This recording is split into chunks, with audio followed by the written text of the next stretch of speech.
Eh bien, au fait, bien de rester en compagnie d'Afrique Média Télévision. C'est donc la deuxième édition d'Appel sur le continent de cette semaine qui s'intéresse davantage donc à ces questions d'insécurité du côté donc du Sahel avec ce départ depuis hier, donc départ définitif, j'entends par de l'opération Barkhane sur le territoire malien après donc ces nombreuses menaces des autorités de la transition associées aux différentes manifestations de la société civile, dont la plus récente manif qui a eu lieu donc dimanche précisément dans la zone de Gao. La population ont clairement donné un ultimatum à la force française de libérer définitivement donc le sol malien accusé à raison par ces dernières, parlant des populations d'être clairement les parrains du terrorisme.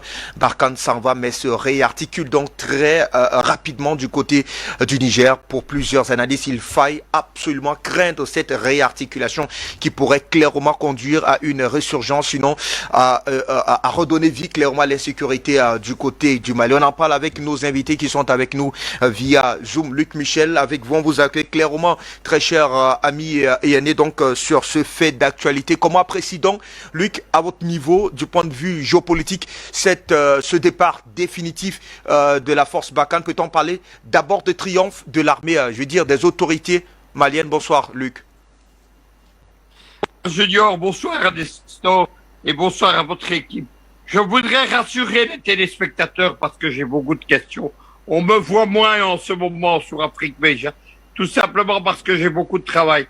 Avec Fabrice Bayor, qui est notre correspondant en Russie, nous préparons la mise au point, la sortie de 2 web TV spécifiques pour l'action en Europe et en Russie, et ça demande beaucoup de travail.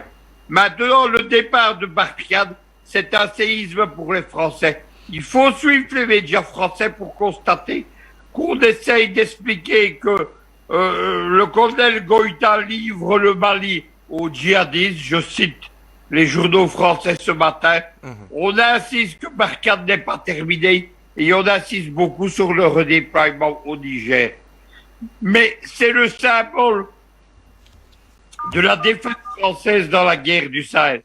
Tout avait commencé par le livre d'Antoine Pérouse de Monclos en 2019, Une guerre perdue de la France de Sahel. Il posait la question, il disait, le problème n'est pas de savoir si nous allons quitter le Mali, la question de savoir c'est quand et comment. Eh bien, évidemment, la France a été chassée du Mali. Ce qui n'était pas prévu, c'était la révolution malienne et le colonel Goïta. Maintenant, les explications qui sont données par les Français, etc., elles ne tiennent pas la route. Et pour comprendre ce que sont les médias mensonges, il faut aller dans un pays voisin, la Centrafrique. On fait la même campagne sur la Centrafrique et le Mali. On dit que la France a été chassée par le groupe Wagner, je les cite, le fantomatique groupe Wagner. On dit que ce groupe pille le pays et qui commet les droits de l'homme. Mais aujourd'hui, à Bangui, la Cour pénale spéciale est en train de juger 3 dirigeants de la CPC qui, eux, sont d'authentiques criminels de guerre. C'est la même chose au Mali. Le monde est entré dans une nouvelle ère géopolitique. Ce qui se passe en Ukraine, ce qui se passe en mer de Chine, ce qui se passe au Mali ou en Centrafrique, c'est un monde nouveau qui débouche. Et moi qui ai connu 50 années de défaite, moi qui ai vu disparaître tous les pays que j'aimais, que je défendais, l'Union soviétique, la République démocratique allemande, la Yougoslavie, la Jamairia libyenne, eh bien, aujourd'hui, je sais que la victoire est possible.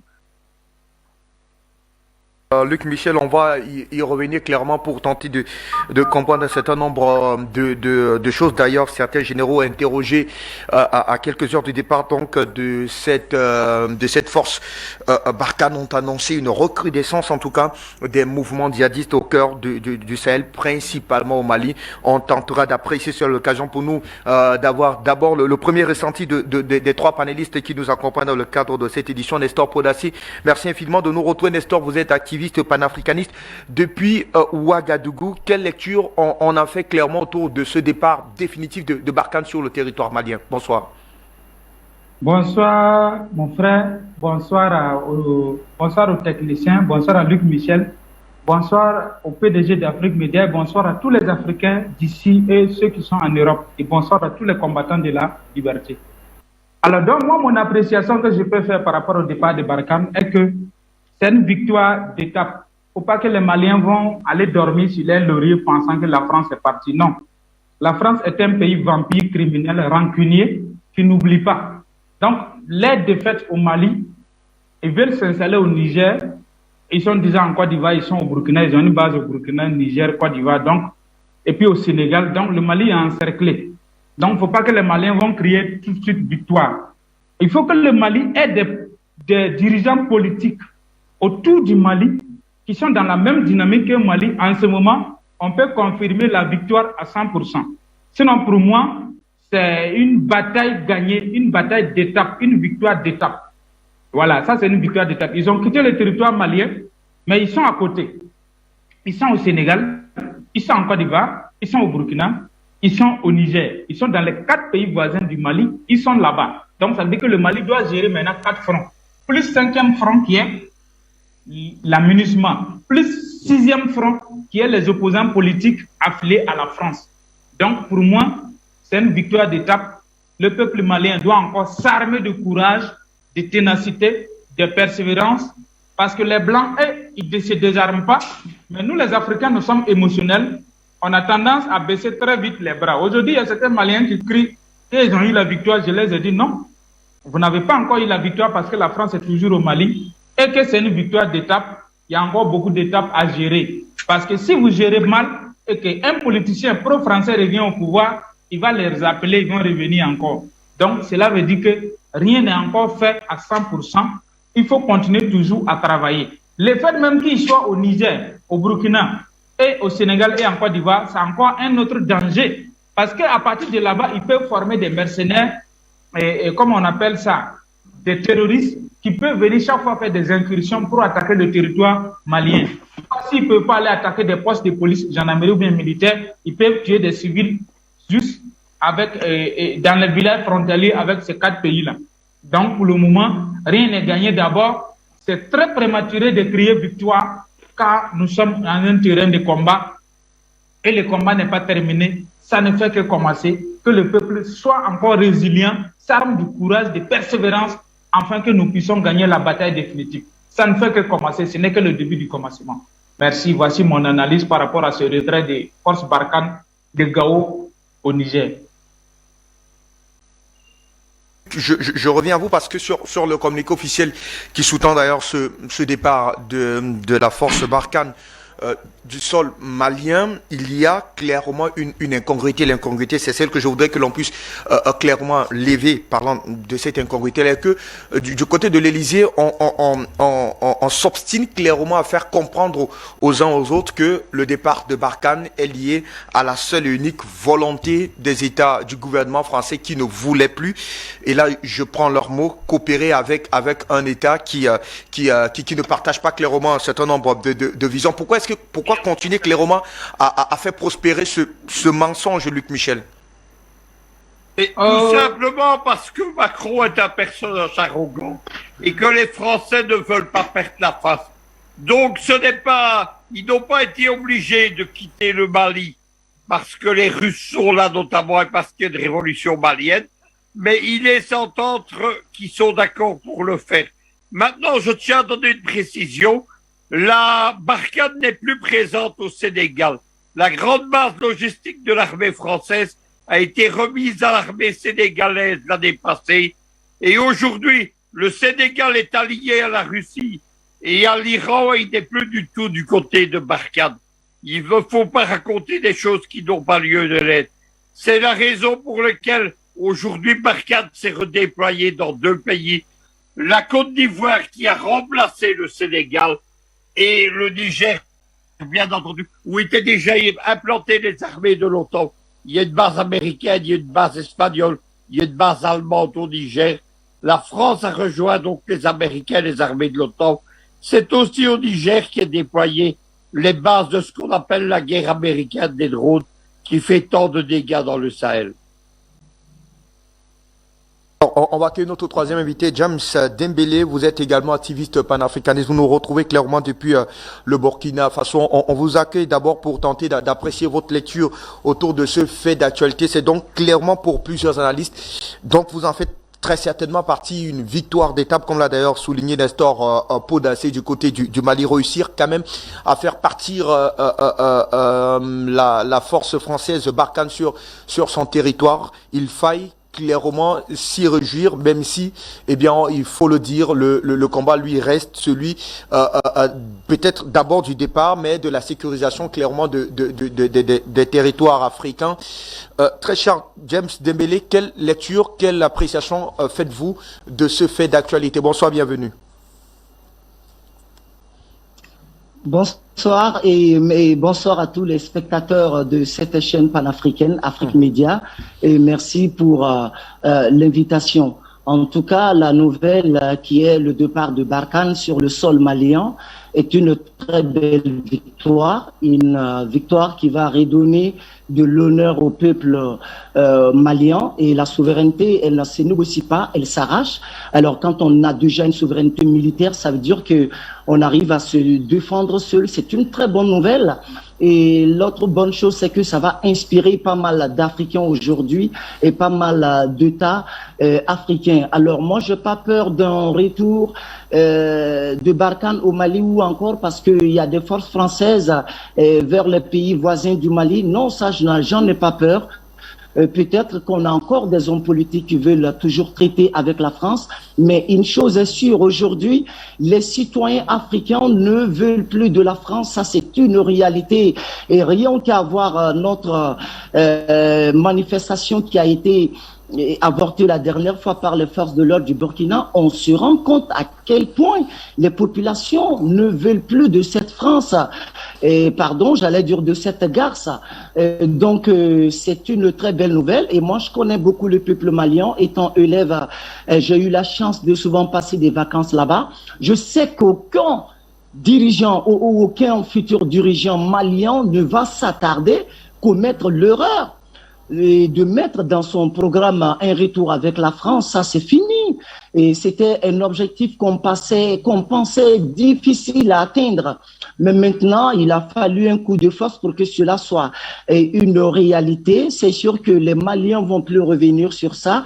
Même les hommes politiques qui ont des liens assez sérieux avec la France vont devoir revoir leur programme de société, leur programme des relations des affaires étrangères. Désormais, la France est pays non grata en Afrique, et ça, c'est un secret de polichinelle. Et en plus, cette nouvelle, je suis très persuadé que ça va énormément galvaniser la jeunesse burkinabé, et qui a toujours rêvé du divorce avec la France. Et ça va également révolter la jeunesse ivoirienne, qui est aussi, et qui a une bonne dose de panafricanisme. C'est qu'on en parle tant, et on en parle peu. Les gens pensent que la jeunesse ivoirienne est très attachée à la France. C'est pas vrai. C'est vrai qu'il y a des Ivoiriens qui sont en aventure en France. Ça aussi, c'est une réalité. Mais aujourd'hui, la jeunesse ivoirienne ne veut pas de la France, même si la France a le valet local le plus sérieux et qui se trouve aujourd'hui à la tête de la Côte d'Ivoire. Mais l'autre réalité est que la jeunesse ivoirienne ne veut pas de cette collaboration avec la France.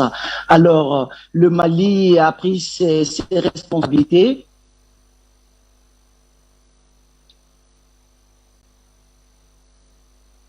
Interrompu avec vous, Nestor Podacé, je vais rebondir ou alors évoluer avec vous sur cette préoccupation d'ailleurs que j'ai évoquée avec Luc Michel il y a un instant, hein, ce refus clairement pour la France officielle de s'assumer sur les griefs qui sont retenus clairement contre l'opération Barkhane au Sahel. Dans le communiqué d'ailleurs officiel de l'Élysée, il est dit, je le cite, le 17 février dernier, constatant que les conditions politiques et opérationnelles n'étaient plus réunies pour rester engagé au Mali, la France a décidé clairement, en concertation avec ses partenaires africains et européens, de réarticuler le dispositif de l'opération Barkhane en dehors du territoire malien. Pourtant, vous et moi, et du moins tous les autres téléspectateurs d'Afrique Média, savons clairement que ce départ-là est du fait, en tout cas, peut-être pas du désamour, mais de la volonté simple du peuple malien de ne plus continuer avec cette forme de coopération, avec cette opération Barkhane. Et ça l'est d'ailleurs avec le cas de l'aménagement. Quand on a dit cela, est-ce qu'il va sans dire clairement, Nestor Podassi, que la France ne veut pas clairement revoir, en tout cas, sa coopération militaire revoir sa coopération, sa copie sur, sa coopération militaire avec les États africains?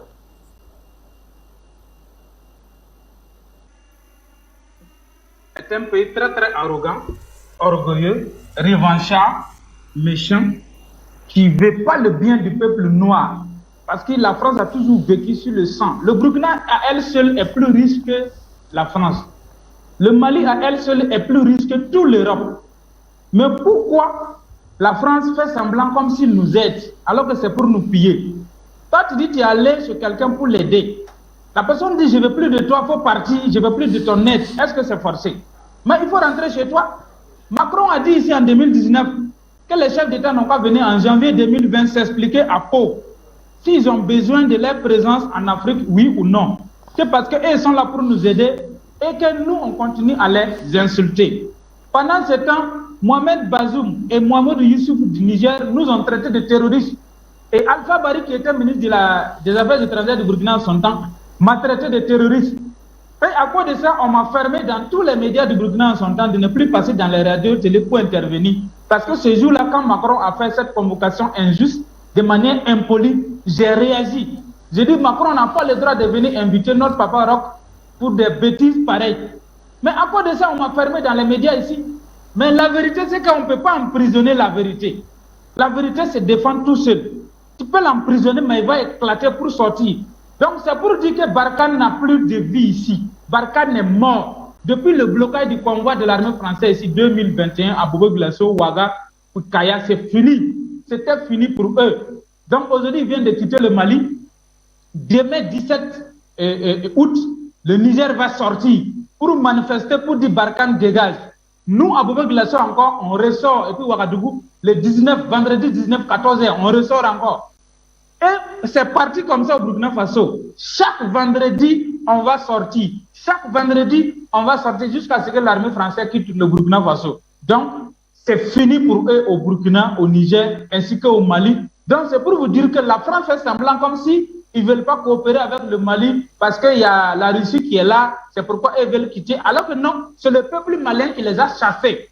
Ils ont été chassés. Et la France doit avoir le courage et l'honnêteté intellectuelle et morale de dire vraiment, on allait pour occuper un peuple. Et ce peuple-là s'est révolté comme en Vietnam. Donc nous allons rentrer chez nous. C'est aussi simple que ça.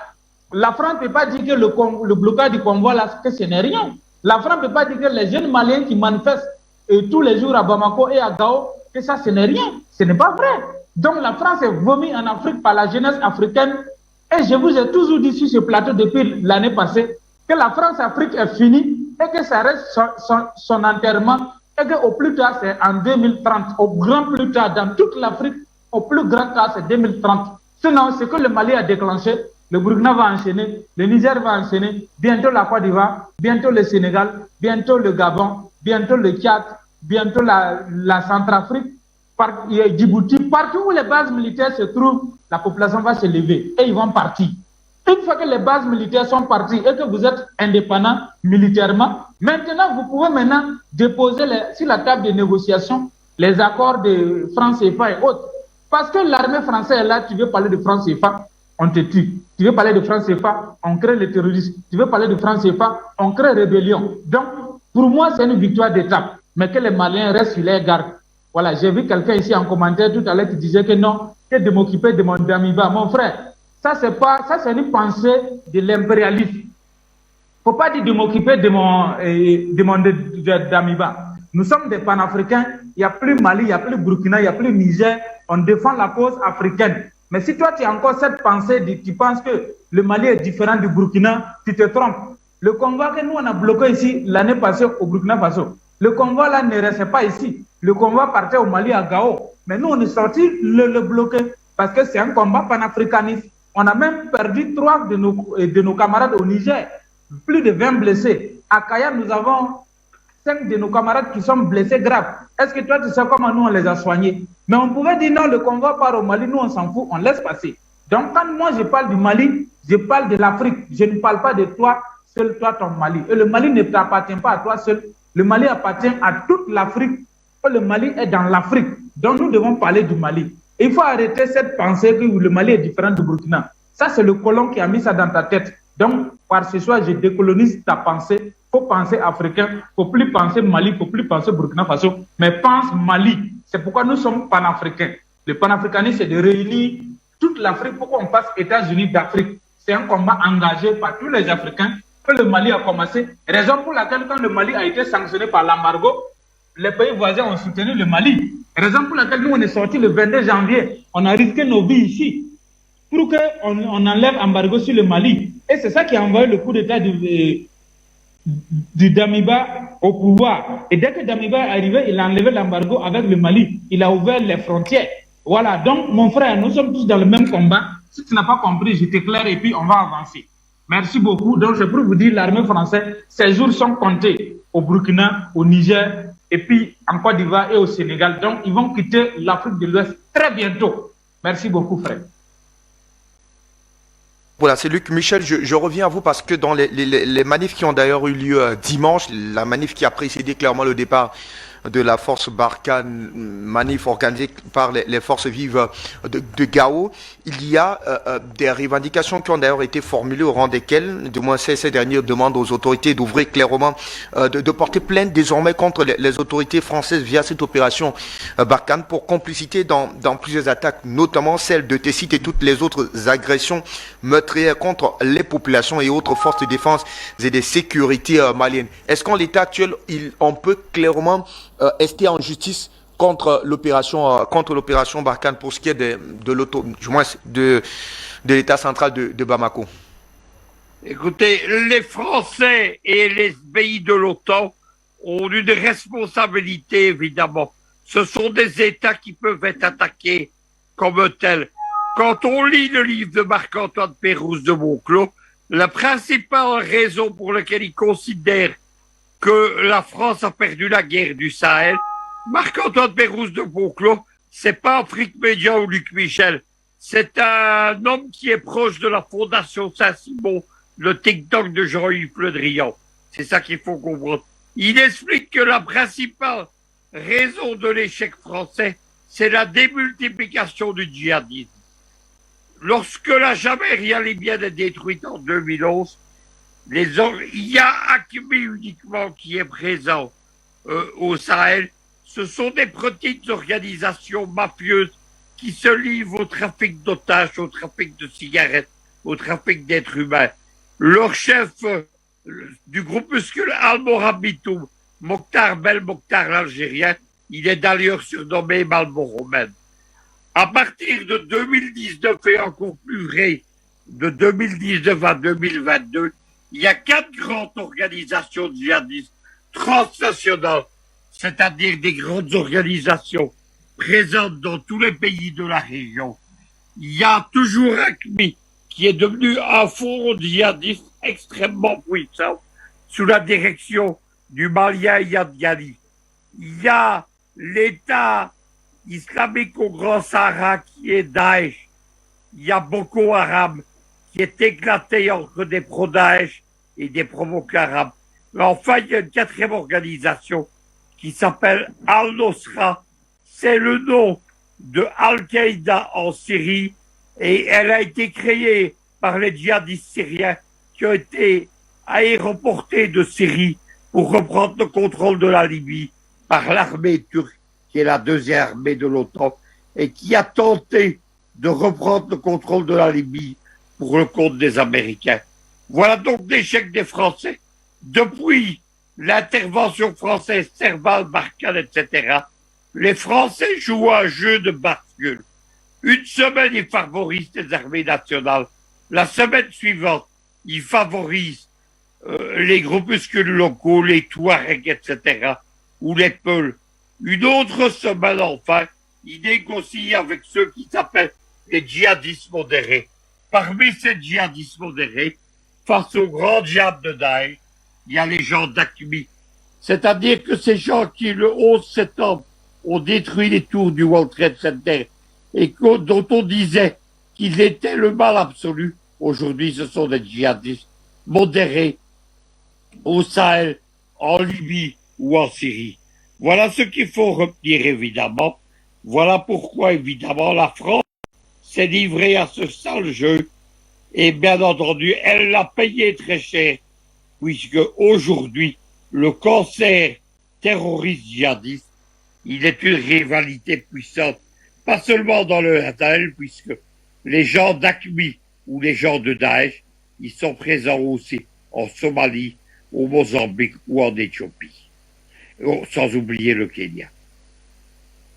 Michel, et nous, on va rentrer du côté de la réalisation pour prendre cet élément qui nous permet au mieux d'apprécier, on va dire, ces nombreuses manifestations donc de la société civile du côté du Mali contre la présence de l'opération Barkhane, mais surtout en soutien aux forces armées maliennes. On prend cet élément avant de vous retrouver sur ce plateau central Samuel Djeledor Youmbi. Mobilisation à Gao ce dimanche sur l'initiative de la société civile. Les manifestants réclament le départ de Gao. Arrivés à destination, les marcheurs ont remis une déclaration au directeur de cabinet du gouverneur Agali Aguissa. Considérant l'exigence des autorités maliennes adressée aux autorités françaises de mettre fin au délai à leur présence de la force Barkhane sur l'ensemble du territoire national. Considérant le retard pris et la mauvaise foi des forces françaises, Barkhane a continué d'occuper la base militaire de l'aéroport de Gao. Considérant la persistance de l'insécurité sur les axes routiers, notamment sur la route Gao-Sévaré, devenue l'une des routes les plus dangereuses. Ce sont là quelques-unes des raisons qui ont motivé cette manifestation qui a mobilisé des centaines de personnes. Cette marche est partie de la place des Martyrs de la ville de Gao à la place de l'Indépendance. Les marcheurs très engagés ne cessent de scander « Vive l'armée malienne, Barkhane dégage !» Des messages bien clarifiés dans une déclaration remise au directeur du cabinet du gouverneur. Nous, forces vives de la ville de Gao, donnons à compter de ce jour, 14 août 2022, un ultimatum de 72 heures pour le départ définitif de Barkhane. Passé ce délai, nous interdirons la circulation de toutes forces étrangères dans la ville de Gao et sur les axes routiers. Gao Ansongo, Gao Bourem, Gao Abaria, sans préjudice de toute autre action nécessaire jusqu'à l'atteinte de notre objectif. Nous exhortons les autorités maliennes de transition à accentuer les efforts de redéploiement de nos forces d'armée et de sécurité sur l'ensemble du territoire national. Et leur exprimons notre soutien total dans les efforts de sauvetage de notre grande nation. Autres messages hostiles à la présence de la force française sont bien visibles sur les banderoles, les pancartes et autres affiches exhibées à la place de l'Indépendance de Gao.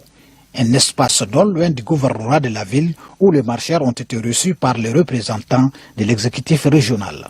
Cette marche, elle a vraiment son sens. La population est stressée dans la mesure où, par exemple, tous nos axes vraiment routiers sont coupés.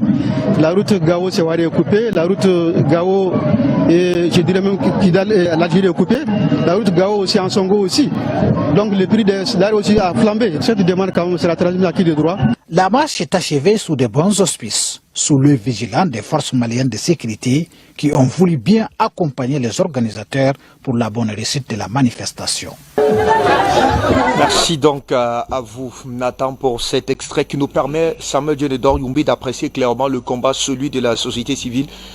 On soutient clairement la démarche des autorités de la transition du côté de Bamako. Et vous n'avez d'ailleurs de cesse de le rappeler sur ce plateau en appelant clairement à la mobilisation de toutes les forces vives de la nation, du continent africain pour clairement donner un sens légitime à ce combat de libération des peuples africains. Aujourd'hui, les faits vous donnent clairement raison. Quelle lecture peut-on en faire, Samuel Djeledor Youmbi? Bonsoir, bienvenue. Merci, Monsieur Parfait. Merci encore à toute la jeunesse africaine. Merci à tous ceux-là qui, depuis ce combat qui dure depuis plus d'une décennie, en parlant plus particulièrement à ce média, Afrique Média, qui avait pris la quinquessence de ce défi, de ce combat, et qui, quelque part, donnait la possibilité à nous tous, nous, cette jeunesse, nous, ces analystes, pour pouvoir apporter aux yeux de l'opinion internationale et en particulier de l'opinion africaine de savoir que ce début du XXIe siècle, c'est un début, c'est pour l'Afrique, et l'Afrique, par sa maturité, a pris la conscience de comprendre que la souveraineté de l'Afrique ne se négocie plus.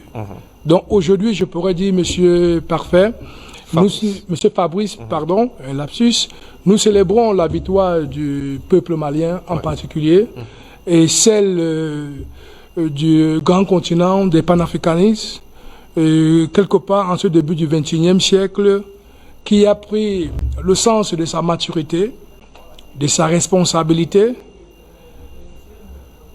dans sa conscience, de comprendre les enjeux qui sont en ce début du XXIe siècle.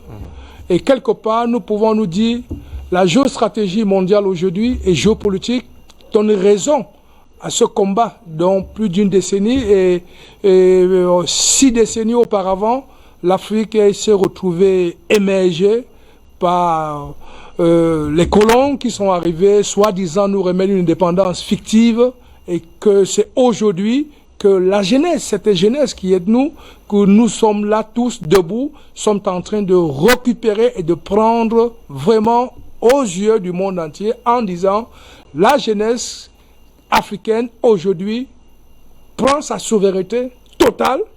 Et là, nous célébrons vraiment, comme je l'ai dit à l'entrejeu, la victoire de la jeunesse du grand continent africain.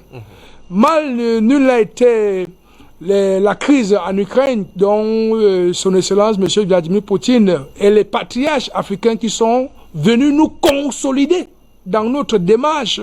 Et dans cette démarche, nous avons tous compris quelque part que ce n'est pas un État, un chef d'État qui va libérer le continent, mais c'est le peuple et sa jeunesse à laquelle j'interpelle actuellement, devant vous tous qui me suivez, comme je suis en train de le dire, c'est nous qui allons libérer le grand continent. Ce n'est pas un chef d'État, parce que tous sont sur le pouvoir avec des conditions dont nous ne savions pas comment ça se passe. Mais nous devions interpeller ces chefs d'État en leur disant la nation n'est pas le domicile d'un chef d'État. La nation, quand il s'agit de l'intérêt général de la nation, c'est la société civile qui doit se lever tel que nous avons vu aujourd'hui. Nous célébrons cette victoire et cette victoire, c'est notre génération qui est en train de continuer sur cette lutte dont nos aïeux ont combattu, ont laissé le sang, dont nous sommes prêts aujourd'hui à laisser notre sang pour pouvoir, dans tous les 54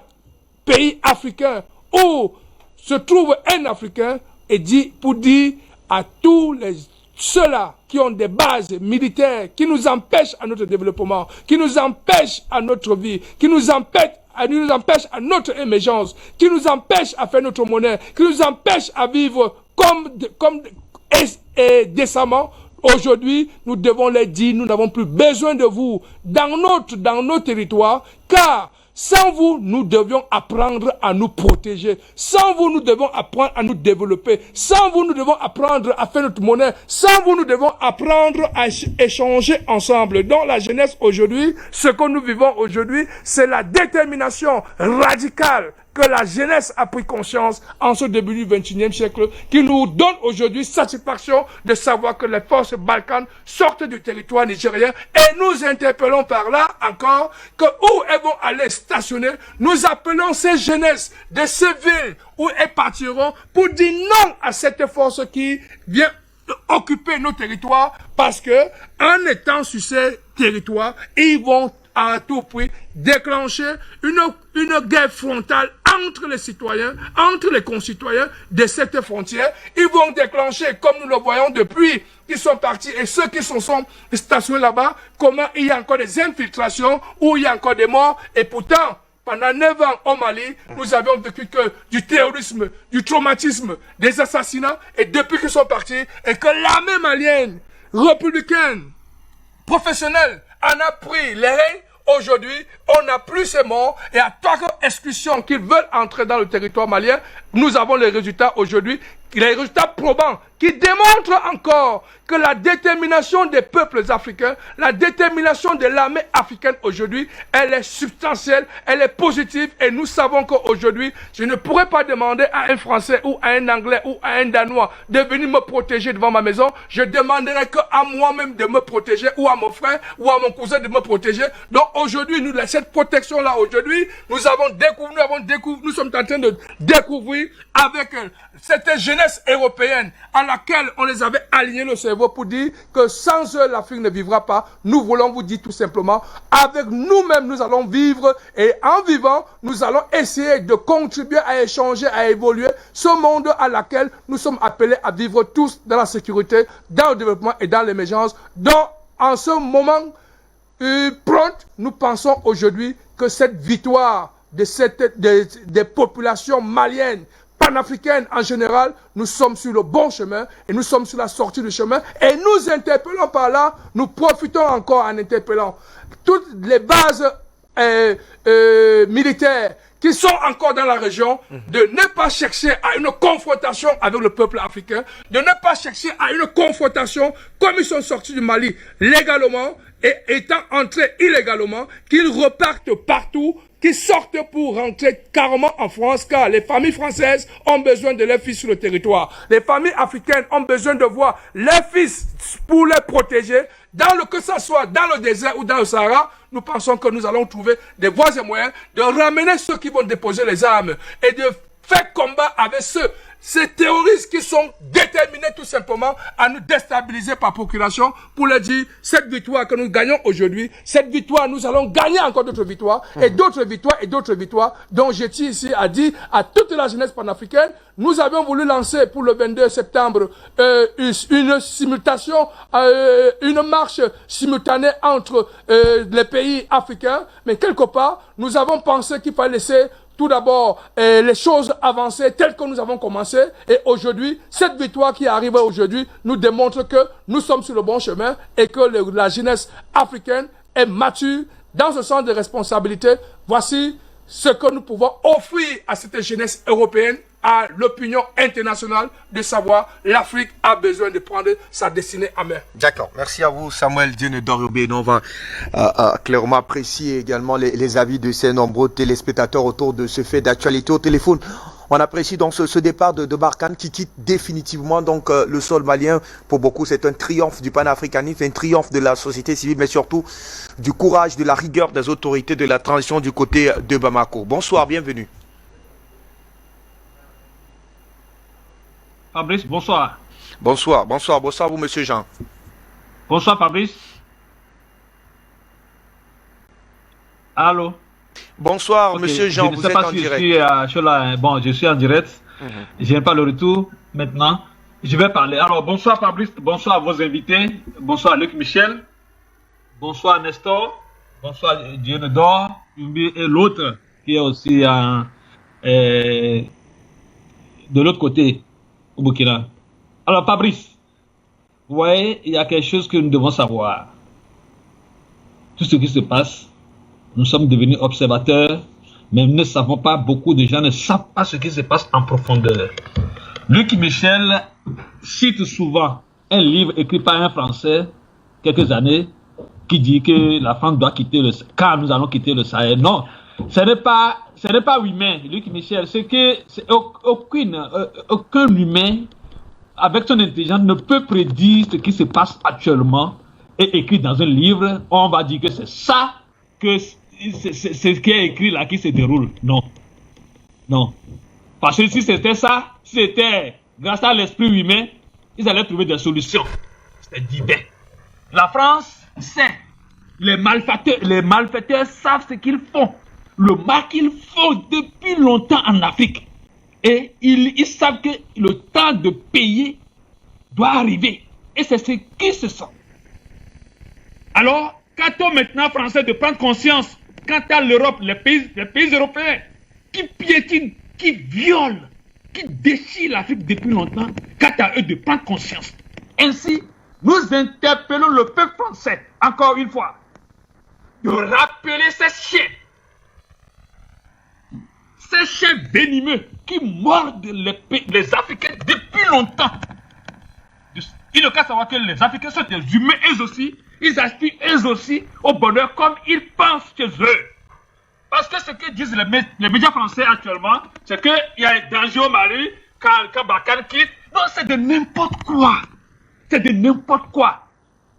Ils n'ont même pas honte. Ils n'ont pas honte. Ils n'ont pas honte.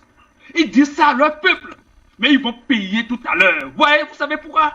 Parce que tout ce que tu fais sur la terre, tu vas payer ça avant de partir de l'au-delà. Si tu ne fais pas, tes enfants qui vont hériter de ce que tu as gagné, du mal que tu fais, vont payer. Alors, nous interpellons le peuple français à prendre conseil de rappeler ces chiens qui déchirent l'Afrique, qui tuent les Africains. Sinon, ce ne serait pas facile pour eux-mêmes sur leur territoire. Les bases militaires françaises doivent partir de l'Afrique avec leurs collaborateurs. Ça, nous sommes d'accord sur ça. Si Bazoum, je dis souvent que la famille de Bazoum n'est pas le peuple Niger.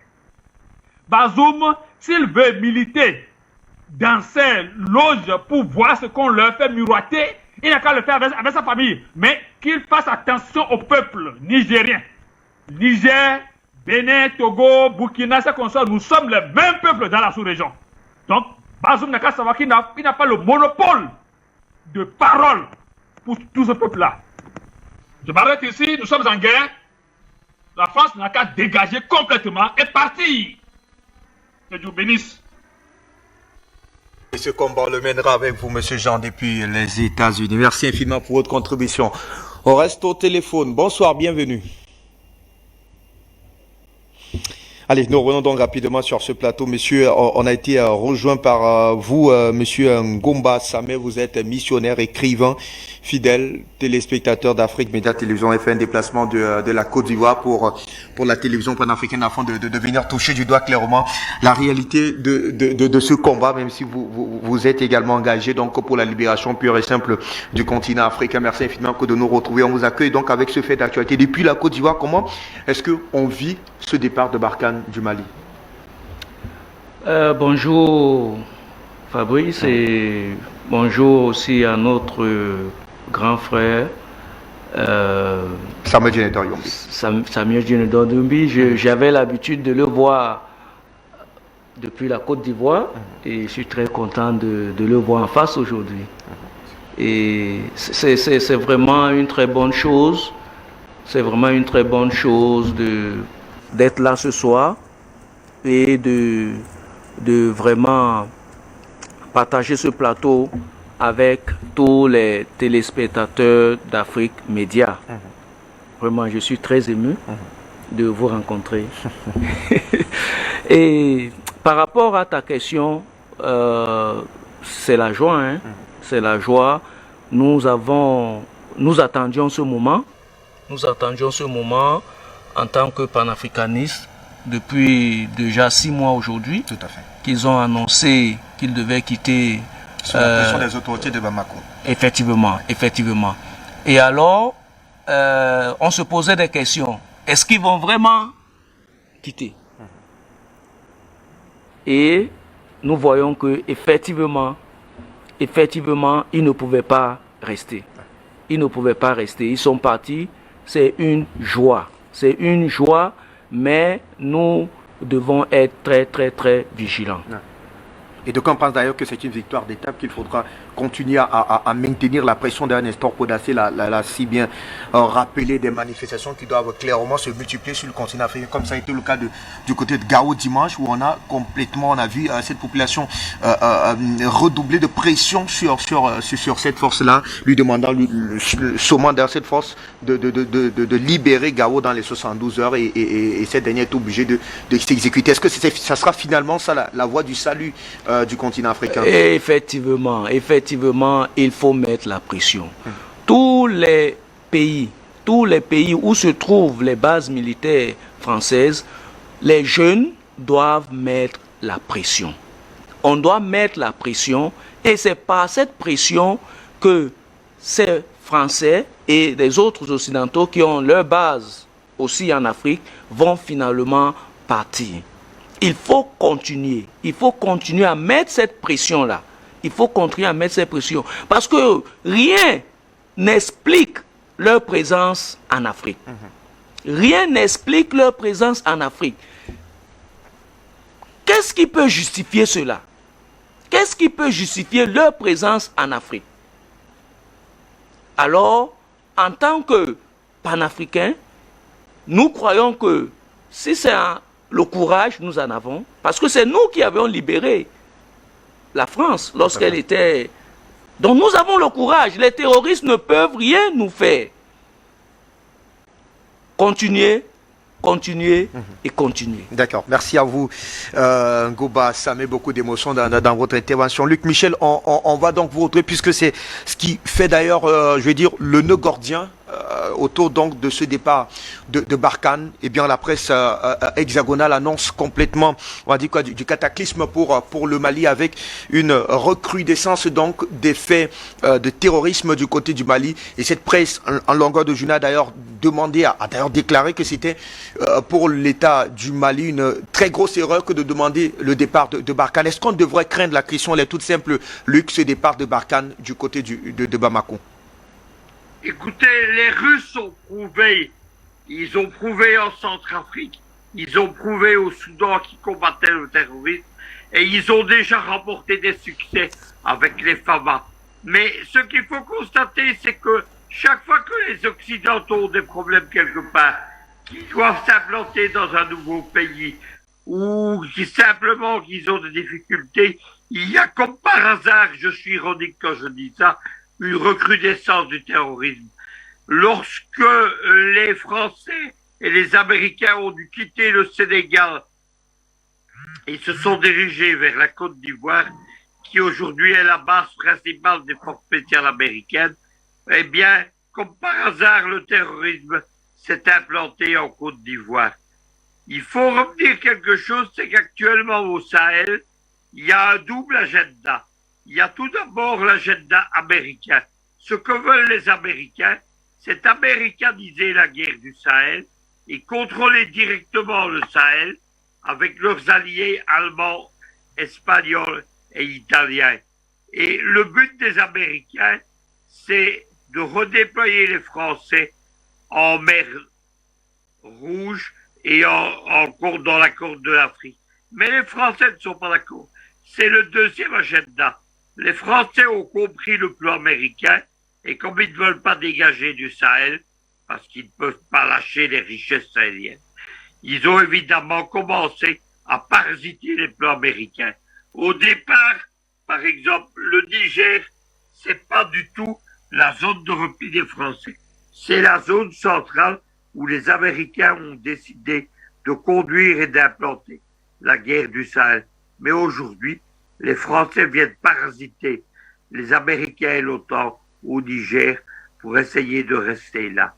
Mais en tout cela, le soi-disant danger djihadiste terroriste, c'est un prétexte. Le djihadisme, il sert, depuis la chute de la Libye, de la Chambre libyenne, il sert de prétexte à l'ingérence occidentale, comme dans le golfe de Guinée et sur les côtes de la Somalie, la piraterie sert de prétexte à l'ingérence des marines occidentales.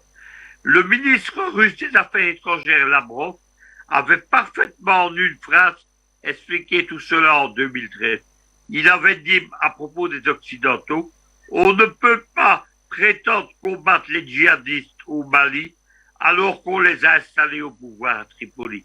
Voilà toute l'équation, la fausse équation occidentale, et évidemment, toutes ces accusations qui sont faites contre l'armée malienne, etc., c'est de la propagande.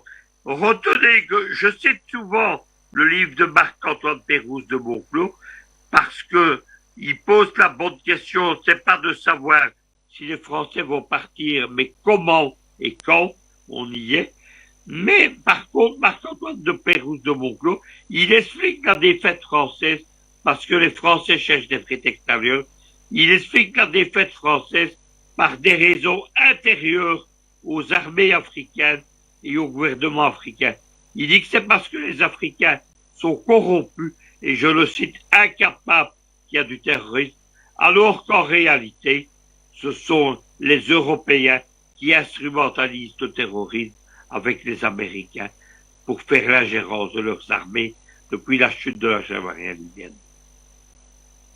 Nestor, je vous retrouve, puisque la position, le repli, sinon la réarticulation de Barkhane aura lieu très certainement du côté du Niger, en attendant clairement d'avoir ces nombreuses manifestations qui vont certainement mettre à mal ce repli stratégique et technique donc de cette force Barkhane du côté du Mali.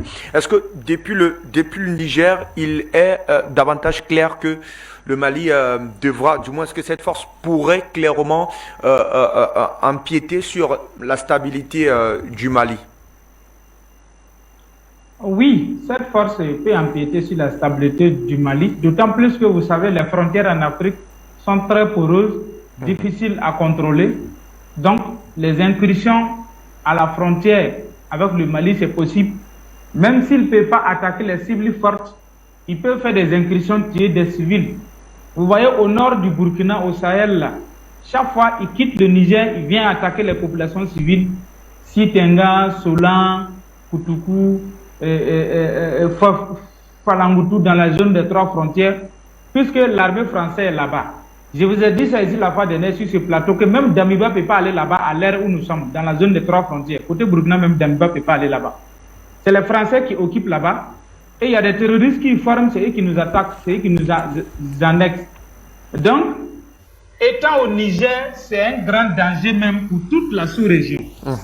Parce que du Niger, ils peuvent attaquer le Mali facilement. Du Niger, ils peuvent attaquer l'Algérie. Du Niger, ils peuvent attaquer le Burkina. Du Niger, ils peuvent attaquer le Bénin, le Togo par l'est du Burkina Faso. À partir du Niger, ils peuvent attaquer le Nigeria. Donc, vous voyez qu'on n'est pas à l'abri. La solution, il n'y a rien à faire. Il faut maintenir la pression jusqu'à ce que la France quitte le Niger, le Burkina et la Côte d'Ivoire définitivement, ainsi que le Sénégal. C'est ça la solution. Parce qu'officieusement, il y a l'armée française au nord du Bénin, installée là-bas. Mais officiellement, c'est pas officiel, parce que ce n'est pas un document officialisé. Mais officieusement, ils sont là, ils occupent le nord Bénin. Et leur présence fait qu'il y a des attaques terroristes tout moment. Et on empêche Patrice Talon à l'air là d'armer très bien son armée. Voilà, parce que vous voyez, quand Macron est venu au Bénin, et Patrice Talon a essayé de dire oui, on a besoin des armes. Macron dit oui, on peut vous permettre, mais à condition. Ça veut dire que nous ne sommes même pas encore indépendants. Donc c'est l'occasion pour moi d'interpeller toute la jeunesse africaine, tous ceux qui consomment le franc CFA. Rejoignez-nous dans ce combat-là. Nous, au Burkina Faso, on a décidé de sortir chaque vendredi jusqu'à l'obtention de notre plateforme revendicative soit satisfaite. C'est-à-dire, non seulement il faut gagner à faire partie de l'ambassadeur de France, gagner la rupture des accords coloniaux avec la France, c'est-à-dire les accords militaires. Troisièmement, les accords des experts techniques qui sont dans notre service ici, qui est une source d'espionnage et d'aliénation. Et quatrièmement, inviter Paul-Henri Sandaogo à rejoindre notre lutte. C'est notre plateforme revendicative d'abord. Quand nous allons gagner ces 4 points-là, il y a d'autres qui viennent. Voilà, on va aller étape par étape. Même le franc CFA, tout ça, ça est dans notre objectif de notre mouvement. Mais on va aller étape par étape. Nous voulons redonner la dignité. Donc, c'est pour vous dire que l'armée française au Niger, c'est un grand danger pour le Sahel.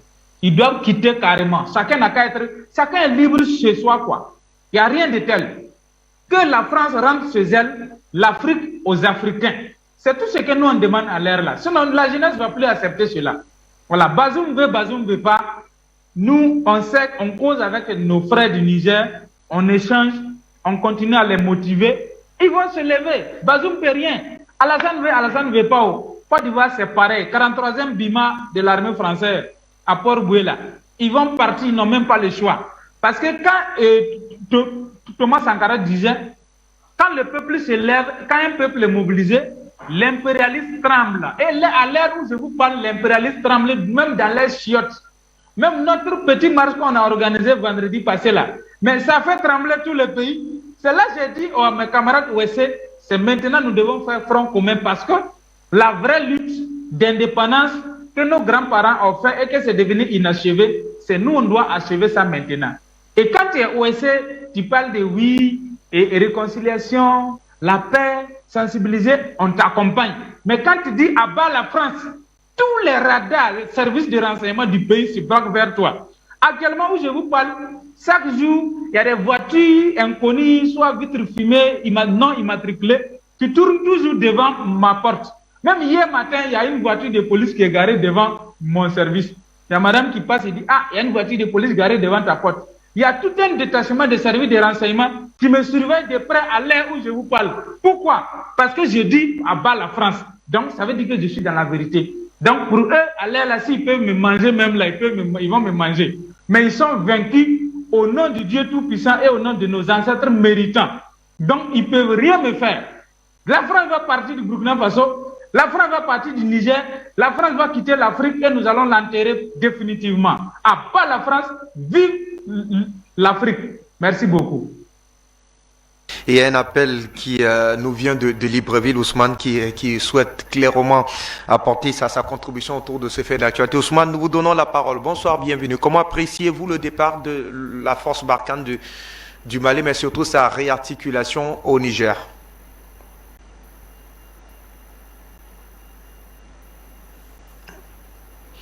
Ousmane Alassane. Parce que le problème de France, vraiment, c'est nous-mêmes c'est nous-mêmes d'Africains. C'est nous-mêmes d'Africains. C'est nous-mêmes d'Africains. Parce que moi, je regarde qu'il n'y a même pas de terrorisme. Le terrorisme, c'est le Touareg. Il faut que vous parlez de bonheur à Samboleur, à Bouri. Hein? Quand vous dites France, non, c'est le Touareg, ce n'est pas le terrorisme.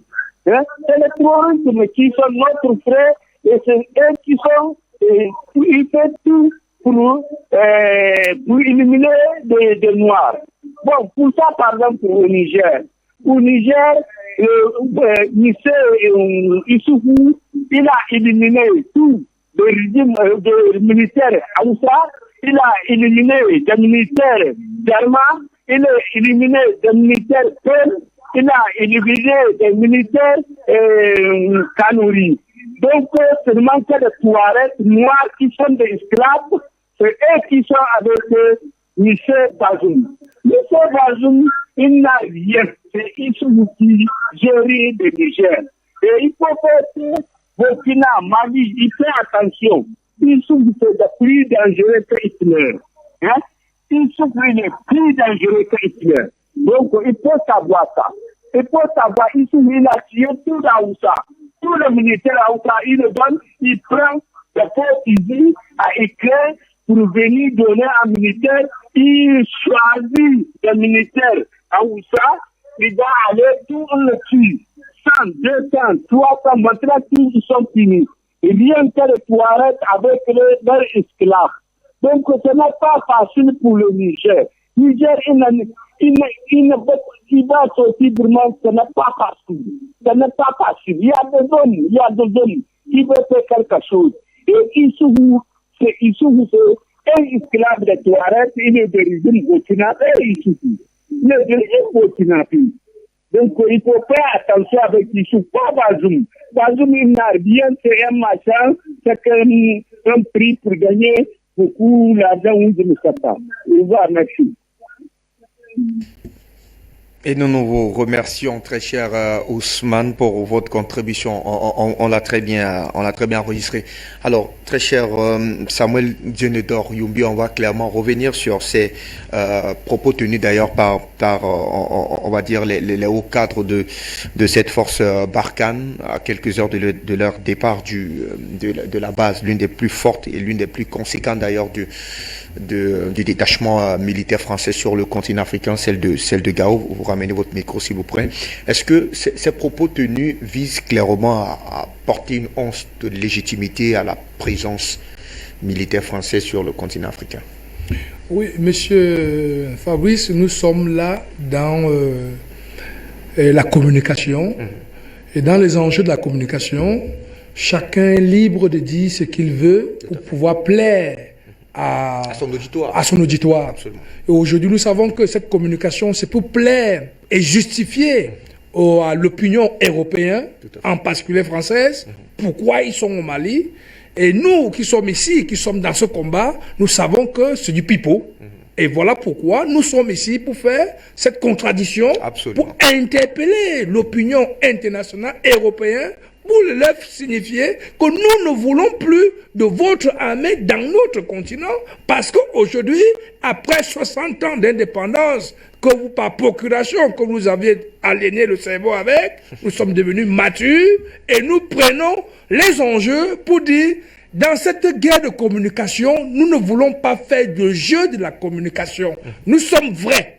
Et tel que nous sommes vrais, nous refusons que l'armée, votre armée européenne, française en particulier, puisse mettre ce vivre ensemble entre les peuples français en particulier et les peuples du précaré français, parce que l'armée est en train de toucher déjà au bout où le sentiment anti-français qu'a toujours dénoncé M. Emmanuel Macron, c'est tout simplement parce que il voudrait retourner la charge au niveau de l'opinion française en disant sur les Africains qui n'aiment pas les citoyens français. Pourtant, c'est nous qui interpellons par contre l'opinion française à leur dire votre armée est en train de nous pousser à vous généraliser. Parce que tout ce qui dit français, tout ce qui dit armée française militaire, veut dire peuple français. Et nous faisons la part des choses. Nous ne voulons plus avoir les bases militaires françaises en Afrique, car nous voulons avoir des échanges avec les citoyens français et le peuple français qui sont des grands amis parce que nous avons passé 60 ans ensemble. Bien plus. C'est pas aujourd'hui que nous allons le régner, mais tout simplement nous disons non plutôt à l'opinion européenne et française en particulier, de ne pas être complice en demandant aux bases françaises et européennes de rester encore en Afrique. Alors là, si nous comprenons ce jeu de dupes, nous allons nous retoquer directement pour dire nous ne voulons plus les Européens en Afrique, mais nous allons choisir avec qui nous allons travailler, parce que parmi les Européens, il y a beaucoup aujourd'hui qui sont contre la démarche, après 60 ans, des bases françaises encore en Afrique aujourd'hui. Moi, je vais vous le dire tout clairement, qu'en Italie, les Italiens, ils comprennent ça absurdement. Ils voient ça tellement absurde que comment, après 60 ans, chaque pays européen se débat de son côté, chacun cherche à trouver des partenaires africains pour travailler, échanger, culturellement se connaître, développer des conditions appropriées entre deux États, et que la France encore se retrouve tentée de mettre les Africains dans une monnaie de singe, et quelque part, cette même France se tord sur la poitrine de dire qu'elle a une économie florissante, pourtant elle puise, elle vole. C'est ce qu'il faut le dire. Elle vole les ressources des pays africains. Donc aujourd'hui, nous pensons que la démarche dont le représentant de cette force Balkans a voulu faire comme communication, c'est tout simplement pour son auditoire. Mais aujourd'hui, nous pouvons tout simplement nous dire que nous sommes satisfaits de dire, comme nous le lançons toujours sur ce plateau Afrique Média, et j'en profite encore pour dire vraiment à tout le grand patriage, et en particulier à son excellence M. Paul Biya, qui a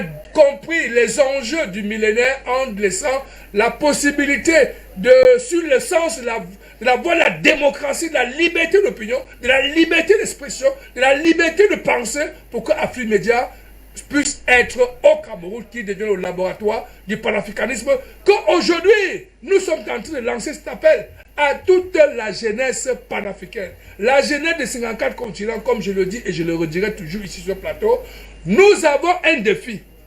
Plus jamais encore aucune base militaire sur notre sol. Nous citons quelque part que M. Bazoum, c'est celui-là qui est en train de jouer le double jeu. Mais M. Bazoum, il joue le double jeu, peut-être pour consolider son pouvoir, nous le lui concédons. Mais l'intérêt général de la nation nigérienne, M. Bazoum n'a pas le droit de dire non à la société civile qui veut se débarrasser de ses bases militaires. Alors, si M. Bazoum a fait voter au Parlement l'obtention de maintien d'une base militaire au Niger, les représentants du peuple, qui sont ces députés qui ont voté, ils ne représentent rien devant la société civile si elle s'élève. Nous avions vu également au Burkina Faso que quand il fallait faire partie M. Blaise Compaoré, c'est la société civile qui s'est levée, et quand il fallait faire partie M. Roch-Marc Christian Kaboré, c'est la société civile qui s'est levée. Donc aujourd'hui, même chose en Côte d'Ivoire également, où se retrouve aujourd'hui le quartier général, s'il faut le dire, de cette force militaire. Donc ils en ont pris le titre de propriété d'un terrain dans notre continent, chose qui est inadmissible. Laissez-moi vous dire que partout où vous allez en France, vous achetez un appartement, vous n'achèterez jamais le titre foncier. Le titre foncier ne se vend pas en France, ne se négocie pas en France, c'est juste la superficie qui vous est vendue. Donc aujourd'hui, il est inadmissible que le peuple ivoirien puisse, en complicité, je me réserve de dire qu'en complicité, que le peuple ivoirien, le peuple ivoirien est en complicité dans cet achat de terrain où est basée aujourd'hui la plus forte base militaire française dans le continent. Non, nous avons appris après que c'est seul monsieur le président de la Côte d'Ivoire qui est responsable de ces actes. Alors, ce qui nous permet, nous, la jeunesse panafricaine, la jeunesse de la Côte d'Ivoire, que levons-nous et levez-vous, car nous ne pourrons jamais avoir un chef d'État qui va nous apporter notre vouloir, qui va gérer. C'est à nous de prendre notre responsabilité. Qui va nous apporter. Donc aujourd'hui, c'est à nous. Tout à fait. Je l'interpelle encore ici. Jeunesse panafricaine, jeunesse de précarés français de ces 14 pays-là, nous le disons encore aujourd'hui, à nous de prendre notre responsabilité. D'accord. Vraiment, je le répéterai parce qu'aujourd'hui, nous célébrons une victoire et il y a une aura des victoires. Donc, pour ne pas être vraiment assez répétitif, je demande tout simplement, comme ça a commencé aujourd'hui au Mali, qui sont sortis officiellement, c'est grâce à la détermination des populations et que l'armée n'a pas que faire qu'exécuter. Parce que sur certaines chaînes, il y a des personnes, des journalistes qui ont dit, depuis que la junte est arrivée au pouvoir, ça ne va plus entre la France et le peuple malien. Non, c'est les peuples maliens qui ont dit non à la France sur le territoire. Merci à vous, Samuel Diéné Dorombi. On comprend très bien votre ton qui est monté d'un cran. Alors, Ngomba Samuel, on est en train de sortir de ce programme et d'ailleurs, plusieurs personnes s'interrogent sur le véritable rôle, la véritable pouvoir d'action de cette société civile ivoirienne qui est donc clairement aujourd'hui interpellée, vu que l'Afrique semble être clairement, on va dire, à la croisée des chemins. Il faille absolument tenir le taureau par les cornes. Est-ce que vous êtes écrivain, vous connaissez, vous vivez clairement les réalités de cette société civile ivoirienne? Est-ce qu'elle a clairement la capacité au lieu de s'opposer à ce qui est en train d'obstruer clairement sa liberté, mais surtout son indépendance aujourd'hui? Oui, Fabrice, tu dois comprendre que ce combat, il y a certains pans de la société qui sont encore en arrière. Et ce pan de la société, et l'un des pans de la société dont je suis en train de parler, c'est les chrétiens. Ce sont des chrétiens. Et en tant que missionnaire, en tant que chrétien, c'est l'occasion pour moi, parce que j'ai écrit un livre dessus pour interpeller les chrétiens à rejoindre ce combat. Ce combat. Et c'est là que moi je vais intervenir. Inviter les chrétiens à rejoindre ce combat. Ils restent dans leurs églises pour prier. Mais non, le temps de rester à l'église pour prier est révolu. Combien d'années nous sommes restés dans nos églises en train de prier? Combien d'années allons-nous encore rester? C'est pourquoi la société civile, les chrétiens sont interpellés à rejoindre ce combat panafricaniste. Tout à fait. Et si je suis là, c'est pour leur dire que le combat va vers la fin. Parce que chaque jour, nous gagnons du terrain. Chaque jour, nous gagnons du terrain. Ne soyons pas de ceux qui jouissent des victoires acquises mais soyons de ceux qui acquièrent ces victoires-là. Donc, venez, on va continuer à nous battre. Les chrétiens, rejoignez-nous. Merci. Merci infiniment à vous, M. Ngaba Sameh. Merci. Vous êtes missionnaire et écrivain fidèle de chez Fidèle. Pour ce qui est des téléspectateurs, en tout cas de la télévision panafricaine, Samuel Dionedor Youmbi, vous êtes toujours, en tout cas, accompagnant de lutte pour cette grande lutte de libération du continent africain. On dit merci effectivement à Luc Michel Nestor Kodassé. Vous avez été d'un autre via Zoom. Merci très cher monsieur de nous avoir suivi le temps de cette édition d'appel sur le continent qui se referme. Et bien, puisqu'on a parlé tout à l'heure de la Bible dans Isaïe, il est bien interrogé, est-ce que le butin du tyran lui sera enlevé? Eh bien, le prophète Isaïe répond par l'affirmative oui. Lèvons-nous donc tous comme un seul homme pour posséder clairement ce butin. Merci de rester en compagnie de nos programmes qui se poursuivent. À très bientôt.